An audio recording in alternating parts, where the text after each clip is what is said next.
ज्या मोजक्याच मतदारसंघांमध्ये अतिशय चुरशीच्या लढती पाहायला मिळू शकतात अशातला एक मतदारसंघ म्हणजे चंद्रपूर विधानसभा मतदारसंघ। पृथ्वीराज चव्हाण यांचे विश्वासू संजय देवतळे यांच्या गटासाठी ही लढत अतिशय प्रतिष्ठेची ठरू शकते। या लोकसभेच्या निवडणुकीमध्ये भाजपने इथून खूप मोठं मताधिक्य मिळवलं होतं, त्यामुळे आता तरी देवतळ्यांच्या समोरची वाट बिकट आहे।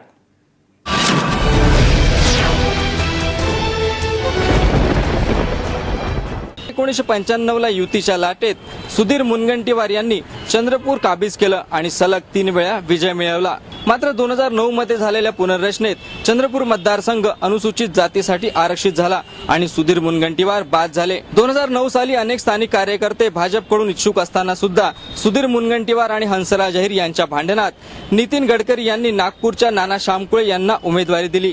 मात्र यावेळी भाजपच्या कार्यकर्त्यांनी स्थानिक कार्यकर्त्यालाच उमेदवारी मिळावी म्हणून पक्षश्रेष्ठींकडे आग्रह धरलाय। मागच्या 2009च्या निवडणुकीमध्ये सुद्धा माझी दावेदारी होती।